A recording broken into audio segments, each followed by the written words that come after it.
বিজ্ঞানীরা বলছেন যে আবার বিপর্যয়ের আশঙ্কা আছে, কারণ বিপদ কখনো একা আসে না। কি ঘটেছে? বিজ্ঞানীরা দেখতে পেয়েছেন যে প্রাকৃতিক হ্রদ বা হিমবাহ সৃষ্ট যে হ্রদ হয়, এই নেপালের বিপর্যয়ের পর সেরকম একটা সিচুয়েশন হয়েছে। দুটো নদী আছে চোচেনখোলা এই রকম জায়গা, যেখানে দেখতে পাচ্ছি আমাদের দর্শকরাও দেখতে পাচ্ছেন। এখানে গুগল এটাকে করে দিয়েছে, লোকেট করে দিয়েছে। এখানে ল্যান্ডস্লাইডটা হয়েছিল, যেখানে আগের বিপর্যয়টা হয়েছে নেপালের, গুগল ম্যাপে সেটা লোকেট হয়ে গেছে, গিরন কান্ট্রি ল্যান্ডস্লাইড। আর এখানে বন্যা হয়েছে। এই রকম জায়গায় প্রচুর শিরা উপশিরার মতো পাহাড়ের যে গিরিখাতগুলি আছে, তাতে ছোট ছোট জলধারা আছে, নদী, সেগুলি বিপর্যয়ের সময় ভয়ঙ্কর রূপ নেয়। এরকমই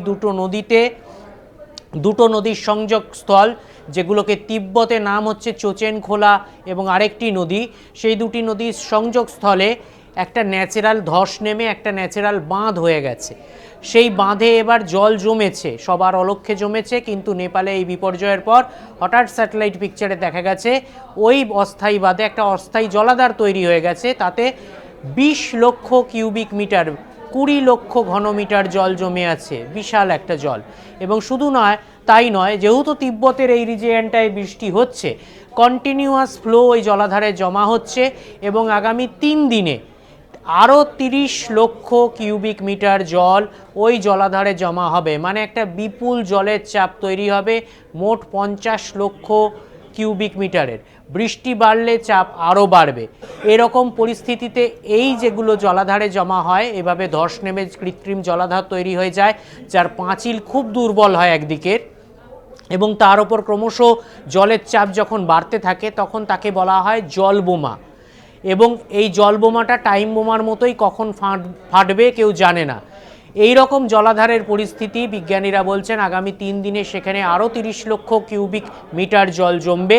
মানে একটা জলবোমা তৈরি হয়ে আছে, এবং ক্রমশ তার উপর জলের চাপ বাড়ছে, সেটা ফেটে পড়তে পারে। বিজ্ঞানীরা সতর্ক করেছেন।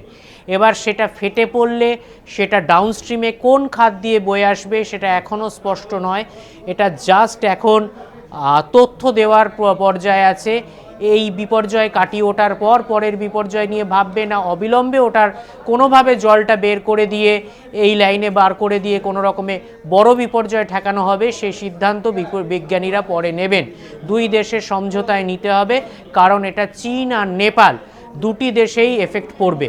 ভোটেকোষি হচ্ছে ওই রিজিয়ন দিয়ে নেপালে যা ঢোকে, মোটামুটি সাধারণ মানুষ ভোটেকোষি বলে, মানে তিব্বতকে ভোটে বলে, আর কোশি মানে নদী, তা ভোটেকোষি বলা হয়।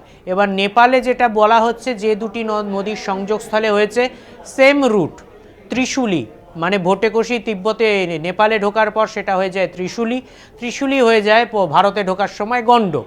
ওটা শিরা উপশিরার মতো অনেকগুলো জলের রেখা থাকে, আমাদের ম্যাপে সেগুলোই দেখা যায়, সেগুলোই নদী, সেগুলোই বর্ষায় ভয়ঙ্কর, আবার শীতকালে বা বৃষ্টির ছায় পরিস্থিতিতে সেগুলো খুব একটা ভয়ঙ্কর লাগে না, সুন্দর লাগে।